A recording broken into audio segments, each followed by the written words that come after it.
Hello, everyone, and welcome to another Gridiron Reprobates podcast. Um, as always, the Gridiron Reprobates is an adult show. It's aimed at an adult audience, so we may talk about adult themes and use coarse language. Lul. However, Phil isn't here to swear like he normally is, Yeah, so so we'll give this a bit of flavour for the rest of the show and go with scheisse. ja. Of een goede lul. Some Dutch swear words in there. Some, make it truly international. Speaking of international, it's just me and my favourite Dutchman I'm not related to. It's Bas Verbeek. How's it going, Bas? I'm pretty well. Now I'm curious. You're related to Dutch people? Mm-hmm. Okay. I Interesting. have family in Utrecht and in Permanent. Oh, Utrecht is a nice city. Permanent is shitty. So, I'd agree with that.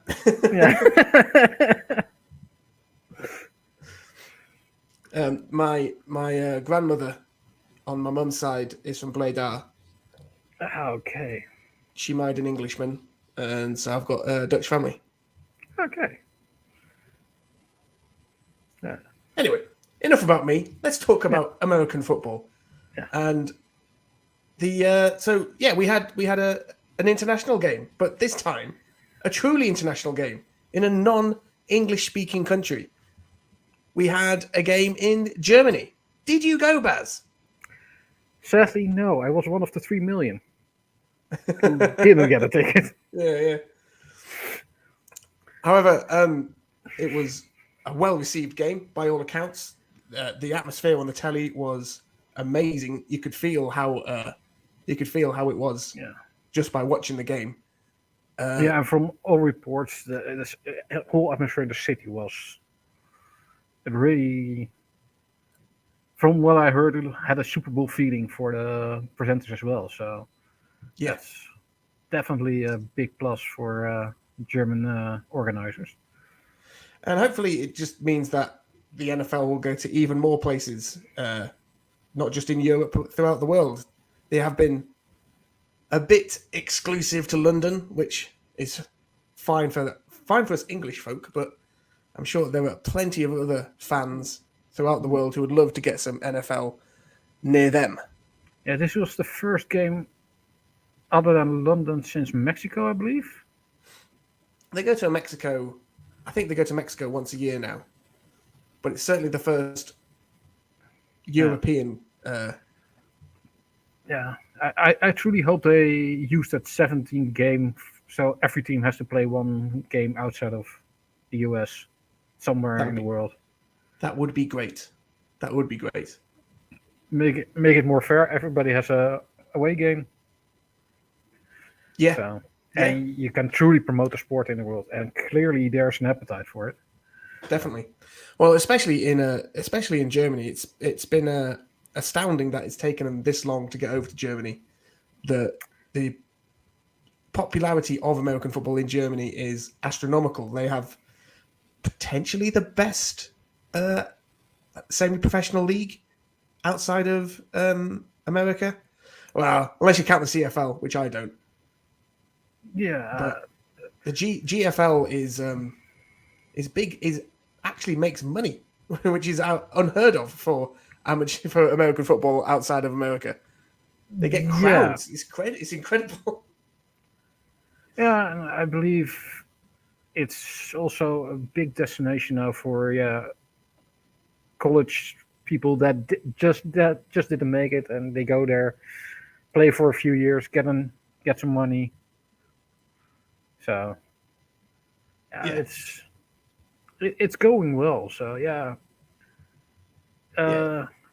with the NFL, their international outreach program that they have, and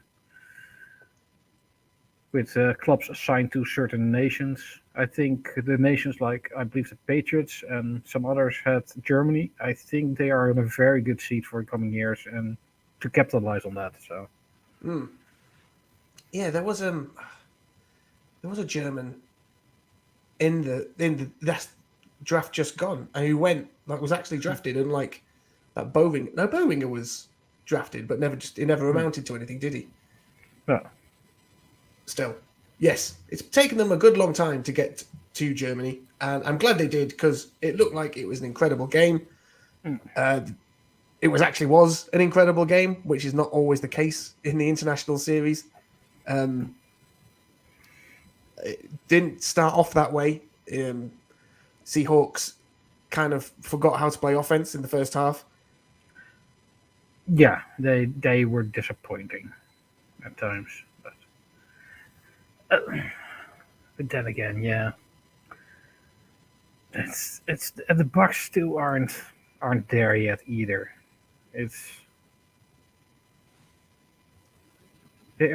I just don't know what to make of them, the Bucks really. But then again, that's a lot of teams this year, which are bad.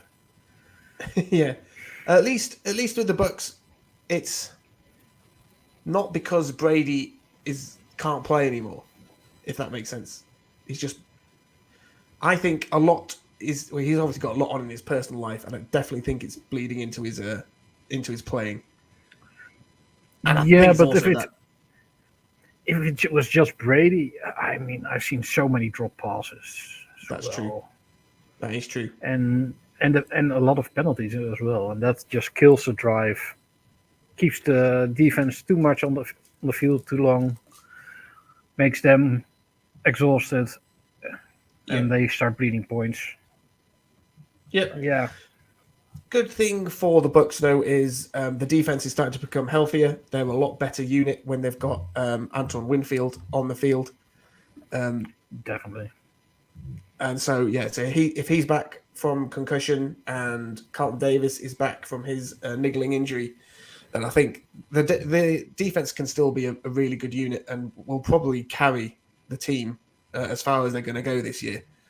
And hopefully we'll see less and less of Leonard Fournette and more of Rachaad White, because he was incredible against the... It's such a huge difference. Yeah, it really is. Someone running with some aggression. Yeah, you need Fournette in the playoffs. He's playoff Lenny. Let's see him there. But even in the previous seasons, he wasn't great in the regular season. That is true. Not as bad as he has been this year, but Rachaad White is just much more dynamic, and I mean the O-line this year is definitely worse with all the injuries, and that has hampered the running game a lot, I think, as well. But that's why I think White is the better pick at the moment.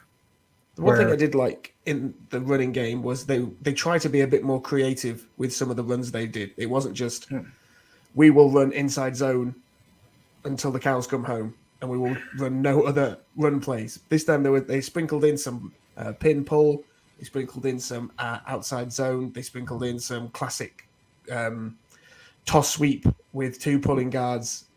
So it was nice to see some variety in the run game, which definitely helped White. And also he helped himself by being explosive. And my favorite play of the game was when he stiff-armed Quandre Diggs into the dirt. That was amazing. That was and I'm so annoyed Phil isn't here, so I can't take the mickey. A good stiff arm is always so satisfying to see from a running back. I mean, but that's kind of the issue what you had with Fournette. He is inside zone runner. He just powers through, and with a weaker offensive line this year, they aren't able to open the holes for him they had in the past few years. So that definitely, and then he is getting tackled behind the line of scrimmage, and you go nowhere.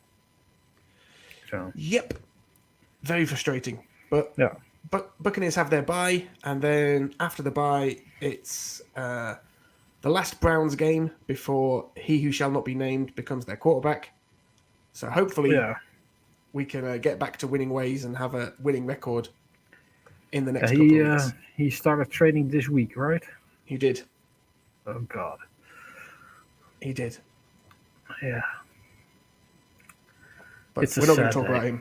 No. He's not relevant to anything, and the Browns suck. Yeah. But yeah, I would hope the Browns lose the next 2 games at least then. So they're truly out of the playoff picture this year.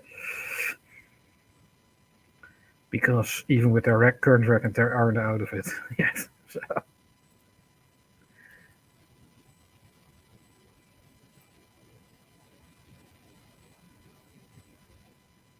Hello?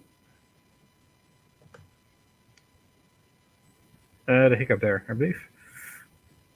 Is it back? Am I back? Yeah, you're back. I'm not back. Am I back? Yeah, you're back. Excellent. Yeah. Don't know what happened there. What were you? What were you saying before I rudely disappeared? I was saying I really hope the Browns lose the next 2 games at least, so they're truly out of the playoff picture. Because with the current way of going, they're still in it. I can't have them in the playoffs this year. No, definitely not. Oh, they're playing the Bills next, so hopefully Josh Allen stops throwing interceptions for that. Then it's the but Bucks. I just got a report in that they're playing in Detroit. The Browns versus the Bills. Because of the snow. Yeah, because of the snow. Yeah, just got a report of that.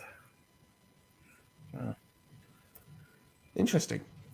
Yeah, which I must say I'm impressed with how fast they arranged that. Then.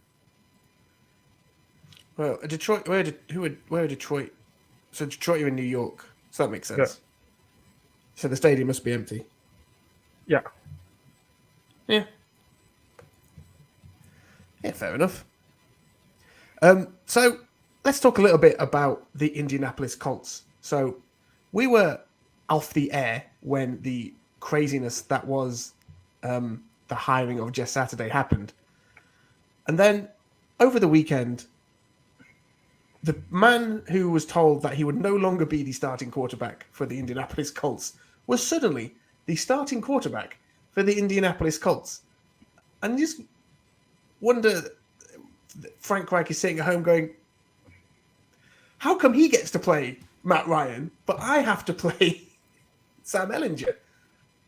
What's going on with the Colts, Baz? Help me understand what's going on with the Colts. If I can help them understand it, and you understand it, I can maybe help them understand it, and I could make millions, I think, because I have no clue what the hell they are thinking over there. Jeff Saturday as head coach. Okay, going back to Matt Ryan, who is at the moment the better quarterback than Sam Ehlinger still. Yes. And even then, I don't think, why are you trying out Sam Ehlinger? He's clearly not your future. But then again, you go into against the Las Vegas Raiders, and of course you win that because you're playing against the Raiders. And they are great at blowing everything at the moment. So, they're more Falcons than the Falcons are at the moment. Yeah, and their head coach was on the other end of that. It's karma. It's karmic retribution for what happened to what that particular coach did. Well, I don't think it was him. I think it was Brady. But Yeah. And even then, I still don't know how the Raiders are this bad. Terrible, isn't it? Yeah. Because if you just look at it, they should have everything. They have decent running backs. And their offense they have some good players there. And although they've lost Hunter Renfrow and Darren Waller now, both to IR, so. But then again, they're not going anywhere this season, so. Nope. But they still better get them healthy for next year. They've still got possibly, I don't think he's anymore, but at one time was considered the best receiver in the NFL. I think Justin Jefferson has snatched that mantle from him. I literally love this week. He snatched it away with that catch. That was incredible. Yeah, that's one of the best catches I've ever seen. One-handed with the DB ripping it out of the defender's hand. Yeah, so having the strength to do that while bent way back. Incredible. I mean, yeah, OBJ, eat your heart out. That one was Definitely. so much better. Definitely. And I think But yeah, Justin so the Jefferson rate. is more likable as well, so that helps. Yes, that does help. And he's got a less good quarterback throwing him the ball all the time. So Yeah. yes, we have. This is a pro Justin Jefferson podcast. Oh, I 100%. let's talk. Well, let's talk a bit about what was one of the more crazy games from the weekend, which was the Vikings beating the Bills. I'm still not entirely. I've seen it twice now, but I'm still not entirely sure how that game happened the way it did. So you can't tell me how the Bills managed to lose that? Oh no! And then somehow managed to tie it, which shouldn't have happened, and then No. still lost it?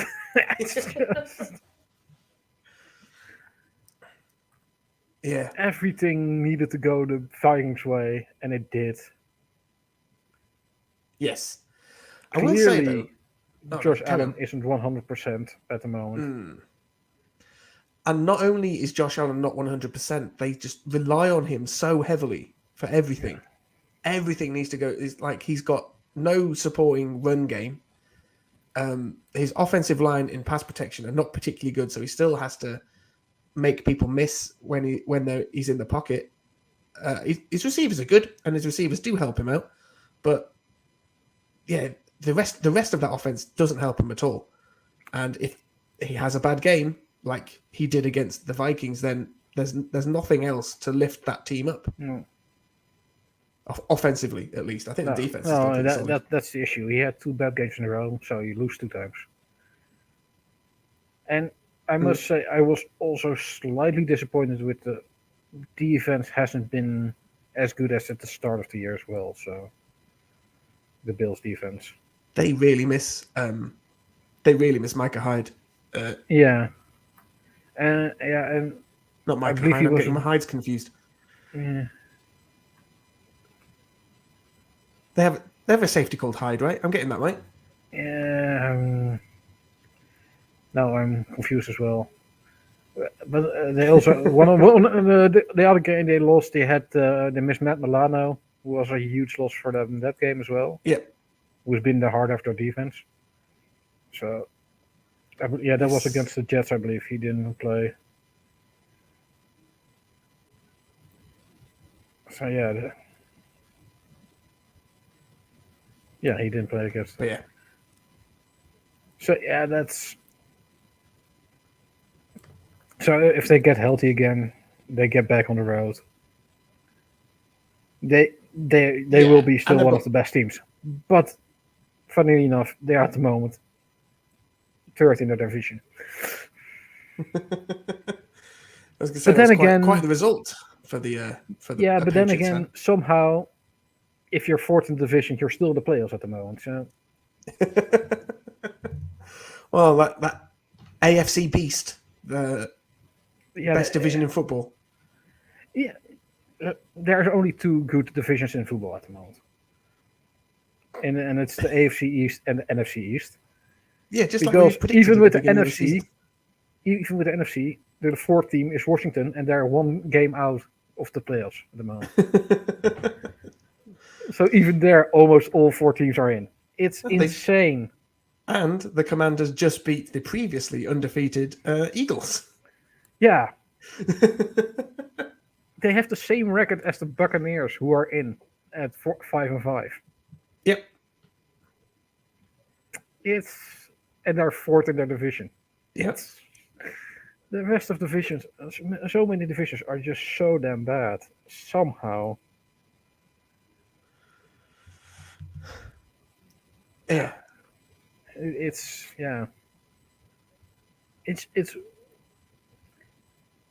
if you had shown me the current standings in the divisions, I wouldn't have believed you at the start of the season. Not the right. You can imagine a situation where the AFC East was fairly competitive. True. All of those teams definitely improved over the off season. Yeah. And the Patriots are the Patriots. Yeah.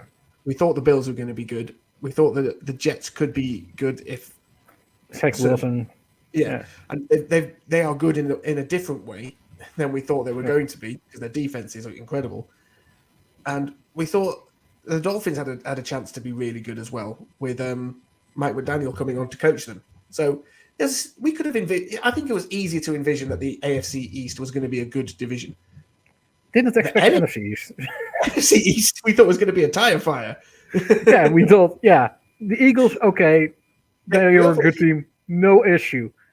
The other teams were trash, and somehow they're all in the playoff mix.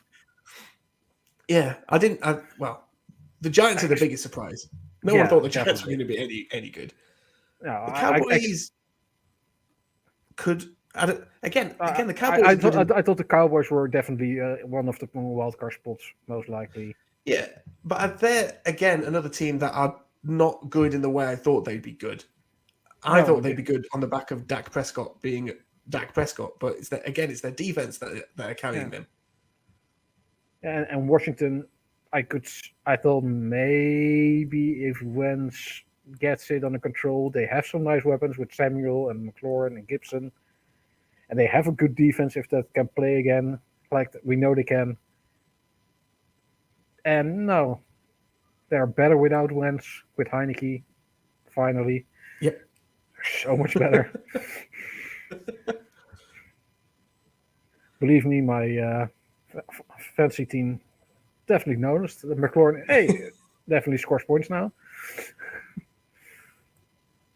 So yeah, it's weird. But yeah, the Giants that are 7-2, I still don't know how that happened. That is absolutely crazy. So I mean, that's the thing is that the Giants are gonna win a playoff berth. Yeah, because they don't have a particularly tough schedule coming up, so they can easily win like 3 more games and make the playoffs. Yeah, and the question then becomes: is that good for the Giants? Because no, it just means you have a higher draft pick, and you're not going to compete anyway. And you're not going to want to continue with Daniel Jones as your starting quarterback because he's terrible at being a quarterback. He's good at being a runner, and that's about it. He's good at handing the ball off to Saquon Barkley. Yeah, I feel like Daniel Jones is one of those what-if stories. What if he went to a situation like Josh Allen went to with the Bills? What could have been? Because Brian Daboll was his coach. I feel like so many young, talented players get ruined by a bad coaching staff. Mm-hmm. And you're out in 3 years out of the league, and you're never seen again. Well, if you went to a good team, you would have been maybe a Pro Bowler somewhere. And I mean, Daniel Jones, he was definitely drafted too high. I mean, that's clear. But give him somewhere with a good coach, with some talent, who can develop him. There is something there, but yeah, it's too late. He's going to be too much. Yep. He's got too many bad habits now. Yeah. Yeah, but you're right, because he was thrown to the Wolves. He had to play behind a really, really bad offensive line for, well, at least the past 3 years. Yeah. And he's just developed really bad habits. So, yeah. Yeah, and let's be honest, he hasn't have able to throw to anyone in the past few years either. So he doesn't have had any help anywhere. So yeah, it's just sad sometimes. Yeah, but not that sad, because I mean, he still has millions in his bank account. So. Exactly, and he gets to play sport for his living. Yeah, and he's probably going to get at least a few more years of backup quarterbacking under his belt. Yeah.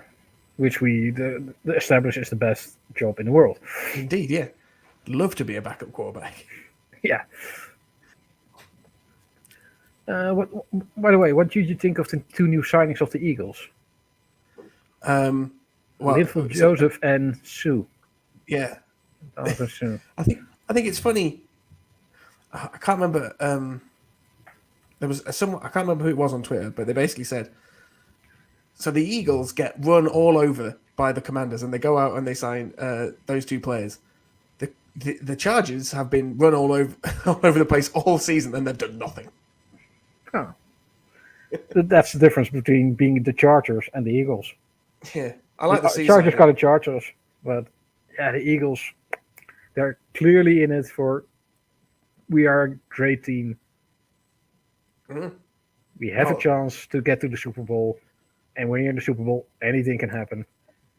Exactly. We're going exactly. for it this year. Yeah, I think it's the right thing to do. I like the Sue signing a lot. I think Sue played very well for the Bucs last year. He's not the player he used to be, but he's still useful. But especially with the team they already have, you get a rotation going, get them healthy, get them fresh every couple of plays. Let's go. You can just stuff that box to the absolute hilt, and nothing's getting through. So yeah. Yep. No, I like it. It makes him only scarier. That's definitely. Yeah. No, I think it was a good move. I think you're right. It shows that they're completely all in. They're going to try and win it all this year. Yeah, I think I liked it. I think they're good players. I think they picked them up at the right time. Yeah, no complaints, no notes. Good job, Eagles. Yeah. It's good to watch good teams do good things somehow. Mm-hmm. Unlike, well, I don't know. Did you watch any of the Bears Lions game? I watched it on Red Zone, so I watched some of it, but didn't watch it back because I wasn't that interested in it. No, me either. I wondered if you had an opinion on the controversy from that game, but I guess not. Yeah, I'm also missing the controversy, I think. Wasn't there a phantom something penalty? Right. I want to find out exactly what it is.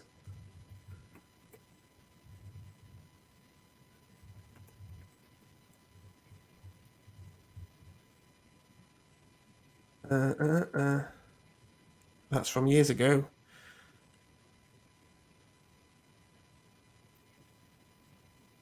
No, this is not helpful. Never mind. Forget I said anything. Forget I said anything. Oh, the pass interference, yeah. That was it, yes. The pass interference, that wasn't. Yeah. But you didn't see it, so never mind. Let's not talk about it. Let's be honest. If you go over the film, every team, every week has so many complaints. And in a close game like this, yeah, it hurts you. Of course. And sometimes it's more blatant than other weeks, but next week they might profit from it. And I mean, clearly, if we go back over their games, they will have profited over several penalties that should have been given. And definitely. And let's be honest, if you're a fan of the team, you're cussing down to officials, and I completely agree with you. I would do the same thing, but it's not going to change anything. No.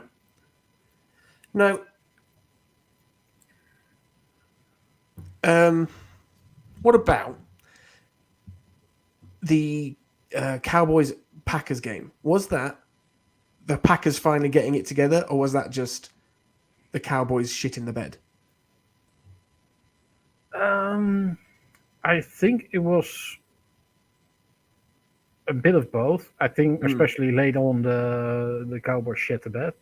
Definitely. But I think the Packers finally realized they have two running backs. And it's that definitely helped. Games. Yeah, because I believe he had like 160 yards or something, I believe. The running backs. Uh, It was a big yeah, 60 Aaron Jones yard. had 140 and AJ Dillon Yes. had 65 yards for them Yeah, this so year. And yeah, finally they realize, yeah, these are our two best weapons yeah. we have. And also, clearly, Aaron Rodgers has finally picked his favorite among the receivers. So Yes. he fed him 3 touchdowns immediately. So, and all of a sudden, he have an offense again. If it's gonna continue like that, they should make the playoffs no issue because the NFC is pretty damn weak. No issue. How far are they They're, back? What's their record? Aren't they they are 1 game back. 1 game back? Okay. Yeah, Not as they bad as I are thought. eighth. Yeah, they're eighth at the moment. Behind, no, they're ninth behind the Commanders and the 49ers. Were in at the moment. So they are pretty damn close. But it's vital that they win their Thursday night game against the Titans, Yeah, which is which we'll talk perfect about a segue. bit. We'll talk about that a little bit later, maybe. Yeah, yeah, yeah. No, definitely the next few games. But then again, that's a perfect window to show if they've learned anything from the game. Because if the running backs go for less than 100 yards in that game for them, yeah, just pack it up for the Packers then. They're just idiots. But after the Titans, they've got the Eagles, then the Bears, then the bye. Oh, they had their bye already. No.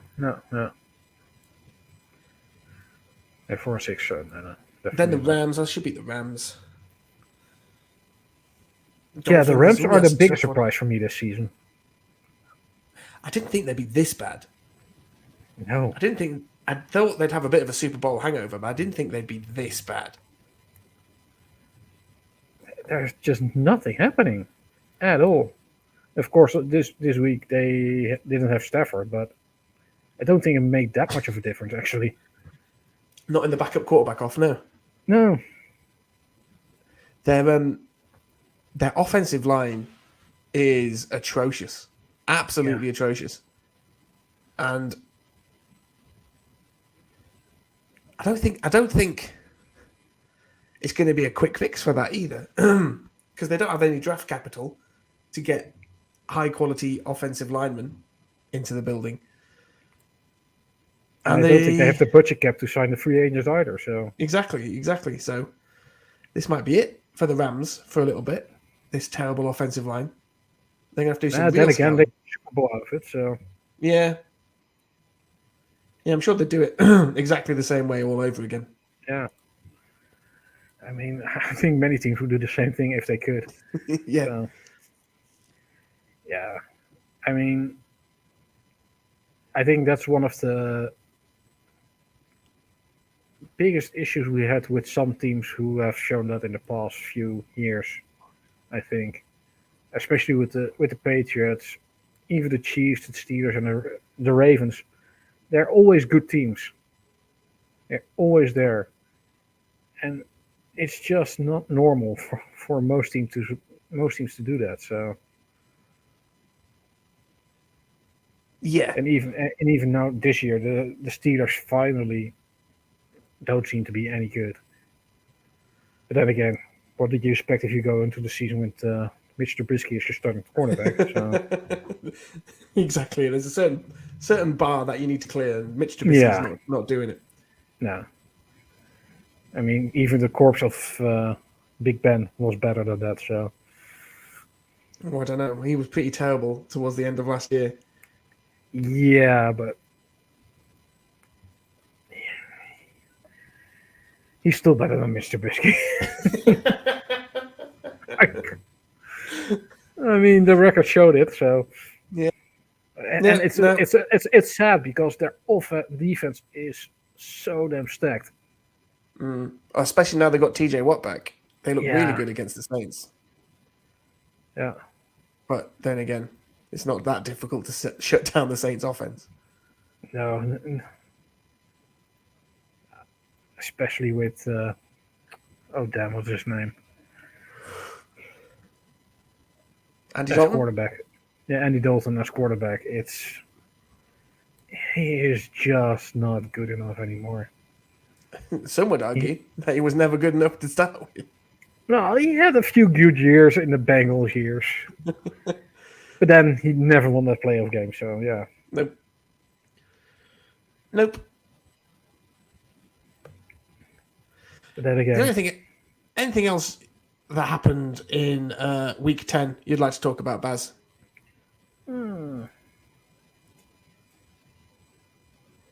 look, let's take a look back. If there's anything that jumps out again. No, I think we covered the most important games. I think. Yeah, okay. Well, then let's talk about the game that's happening tonight. Packers versus Titans. And as we already said, this is a must-win for the Packers. For them to keep their playoff chances alive, they need to keep winning.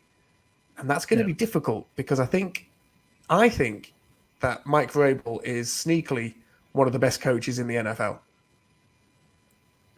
I think it's starting to not be so sneaky anymore. I think slowly. I mean, But if you look at the genuinely look at the team that the Titans have at the moment, especially offensively, they have one player. Mhm. That's great, and that's Derrick Henry. Other than that, it's not good at all. No. And they keep winning. Mm-hmm. And it's good play calling, good coaching, and a great defense. Yep. A really good defense. Yeah, and it's not pretty. That's one thing that's for sure. But It's not pretty. They're winning 0 style points. no, I mean, the way that defense plays, I love the way that defense plays. It's really, it's really specific to their opponents, what they do, and they always make it really, really difficult for their opponent's offense to do anything. And then, carry on. Yeah, it's very specific. But then again, it's also not a team built on defensive stars because I think most people would struggle to name a couple of defensive players of them. Probably named Justin Simmons and the safety whose name escapes me. Bird, is that him? I'm going to find out. Yeah. Simmons didn't even play last week. So No. He's good though, Jeffrey Simmons. yeah, but Kevin Byard, I think. Byard. Yes, that's the safety I'm thinking of. Yeah. That well-known safety whose name I couldn't remember. That's just the whole point. It's a good unit. They're not great players. Definitely playing better than the sum of their parts, definitely. Yeah. And I think, it reminds me of what generally the Patriots defenses have been. Not great talents, maybe sometimes a great cornerback, but generally just everybody doing their role, and you get there in the end. And just get those tackles, get them.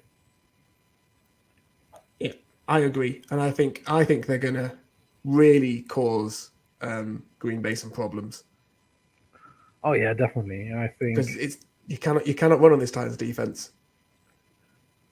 No, and the relationship between LaFleur and Rodgers didn't look very healthy at the end of the game last week. So even though they won, he's still jawing at him. Yeah, but especially with Rodgers, I think he can go rogue on the floor. So that could present some issues for them in the near future. Mm-hmm. So yeah, it's in that way it's going to be a very interesting game, but it's going to be a hard watch. Yeah, it's going to be low scoring. I think it's going to be low scoring. I think the Titans are going to do a good job at getting Green Bay off the field, and then they're just going to control the clock by running the crap out of Derrick Henry. Yeah. And they'll win. I think they're going to win. I think it'll be like 14-0 or something like that. And Aaron Rodgers is going to throw his toys out the pram. Yeah, you described my perfect dream.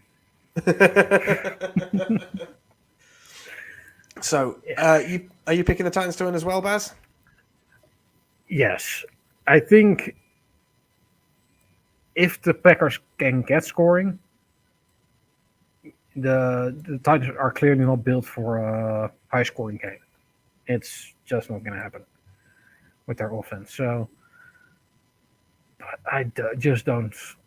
I just don't feel the Packers have learned enough yet about their running backs. Oh, I agree. So, our two reprobates who are not here tonight, I've also picked the Titans. So everybody's picking the Titans, which will mean no change to the overall standings, which are at the moment. Should I just pick the Packers then? Just to be. Yeah, well, you know what? I'm going to go Packers. Okay, At least if they win, I have something to enjoy. Fair enough. Fair enough. So the standings are currently Phil and yourself, Baz, both have 3, and Ryan and myself both have 5. So yeah, I need to do something to get back then. Yeah. And how crazy it sounds to pick the reigning MVP. Apparently, you can do that and get away with it. Yeah. This would be a ruse if this were another show, but yeah, it's not that show because you're allowed to say shit. Thankfully, because this game is going to be shit. Well said, Baz. Well, I think that's pretty much going to wrap up this show. Hopefully, we'll be back to full strength next week, and hopefully there'll be a lot of interesting football to talk about. So, if you're watching this not live, please leave us a comment. We do read them all, and we will respond to it either by replying or on one of these shows. So please leave us a comment. We'd love to read them. Otherwise, thank you, everybody, and we'll catch you all next time.